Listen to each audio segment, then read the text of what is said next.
यह कहानी मेरी है, पर शायद कल यह आपकी भी हो सकती है। कंक्रीट की इन ऊंची इमारतों में रहने वाले हम जैसे लोग अक्सर एक सुरक्षित भ्रम में जीते हैं।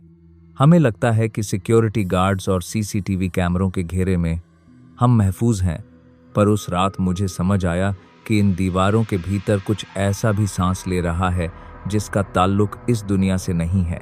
मैं दिल्ली की इस आलीशान सोसाइटी आर्किड हाइट्स में नया नया आया था। दिन के उजाले में यहाँ सब कुछ सामान्य था, बच्चों की किलकारियाँ, जिम में भागते लोग और क्लब हाउस की रौनक। लेकिन रात के 12 बजते ही इस जगह का चरित्र बदल जाता था, जैसे इमारत की आत्मा ही बदल गई हो। अजीब घटनाओं का सिलसिला लिफ्ट से शुरू हुआ। आप 10वें फ्लोर का बटन दबाते, लेकिन लिफ्ट बिना किसी वजह के 4थे फ्लोर पर रुक जाती। भारी लोहे के दरवाजे जब धीरे से खुलते तो बाहर सिर्फ एक अंतहीन धुंधला कॉरिडोर होता, जहां की पीली लाइटें रह रहकर फड़फड़ाती थीं। बाहर कोई नहीं होता, फिर भी महसूस होता जैसे कोई दरवाजे के ठीक बगल में खड़ा होकर आपकी सांसें गिन रहा है। तभी मैंने उसे पहली बार देखा। वह विंग सी के अंधेरे कोने में खड़ी थी। सफेद कुर्ता, कमर तक बिखरे बाल और एक ऐसी स्थिरता जैसे वह कोई जीवित इंसान नहीं बल्कि पत्थर की मूरत हो। सोसाइटी में उसे सब बस वो लड़की कहते थे। कोई उसका नाम नहीं जानता था, न ही किसी ने उसे कभी दिन के उजाले में देखा। गार्ड्स की शिफ्ट बदलते ही वे एक दूसरे को सतर्क करते, साहब उसकी आंखों में मत झांकना, वो पलकें नहीं झपकाती। जैसे जैसे रातें बीतती गईं, मेरा डर एक गहरे जुनून में बदलने लगा। मैंने गौर किया कि हर रात ठीक 3-3 बजे सोसाइटी के सारे डिजिटल स्क्रीन और कैमरे 1 सेकंड के लिए ठिठक जाते थे। एक रात उमस भरी खामोशी के बीच कॉरिडोर से कुछ घिसटने की आवाज आई, जैसे कोई बहुत भारी और गीली चीज जमीन पर रगड़ता हुआ चल रहा हो। मैंने हिम्मत जुटाई और दबे पांव मुख्य दरवाजे तक पहुंचा।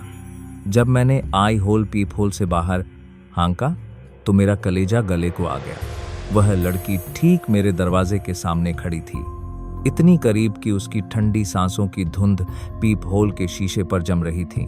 उसकी आंखें पूरी तरह काली थीं, जिनमें रोशनी का कोई निशान नहीं था। तभी एक आवाज मेरे कानों में नहीं बल्कि सीधे मेरे मस्तिष्क की नसों में गूंजी, क्या तुमने उसे ढूंढा? वह अब भी यहीं फर्श के नीचे है। मैं दहशत में पीछे हटा और लड़खड़ा कर गिर पड़ा। जब 2 मिनट बाद मैंने फिर से देखा तो बाहर सिर्फ खाली कॉरिडोर था और सन्नाटा इतना गहरा था कि मुझे अपनी धड़कनें किसी नगाड़े जैसी सुनाई दे रही थीं। अगली सुबह मैंने सोसाइटी के पुराने रिकॉर्ड्स और पुराने अखबारों को खंगाला।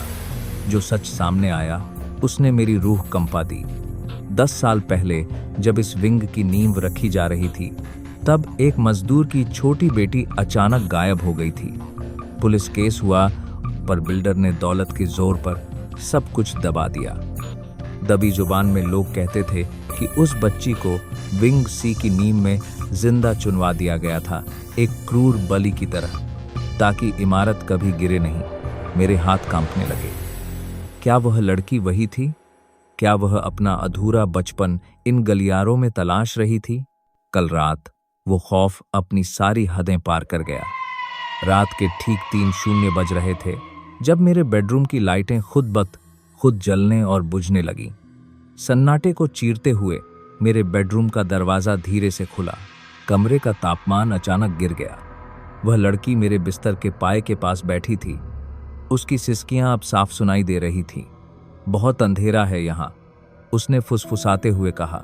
मुझे बाहर निकालो, मेरा दम घुट रहा है। डर के बावजूद एक अजीब सी करुणा ने मुझे घेर लिया। मैंने उसे सांत्वना देने के लिए अपना हाथ आगे बढ़ाया। जैसे ही मेरी उंगलियां उसके ठंडे हाथ से छुईं, मेरे दिमाग में बिजली सा धमाका हुआ। यादों का एक सैलाब उमड़ पड़ा। मिट्टी की गंध, कंक्रीट का भारीपन और एक चीख जो मेरी अपनी थी। मैंने देखा कि मैं कोई नया किराएदार नहीं हूं। उस विजन में मैं ही वह ठेकेदार था जिसने उस मासूम को धक्का दिया था। मैंने ही उस पर पहली ईंट रखी थी। हकीकत का कत्ल। मैं झटके से पीछे हटा और आईने की तरफ भागा। मैंने पागलों की तरह अपना चेहरा टटोला।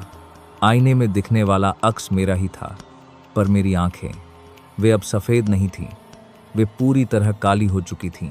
तभी उसकी आवाज फिर गूंजी, समय एक अंतहीन घेरा है, तुम भूल सकते हो पर ये दीवारें सब याद रखती हैं। मैंने नीचे फर्श की तरफ देखा। टाइलों के बीच से खून नहीं बल्कि सूखी रेत और छोटे बच्चों के दांत निकल रहे थे। वह लड़की गायब नहीं हुई थी, वह मुझ में समा गई थी। अनकहा खौफ। अब मैं ये डायरी लिख रहा हूं। बाहर 3-3 बजने वाले हैं। मुझे पता है कि अब लिफ्ट फिर से 4थे फ्लोर पर रुकेगी।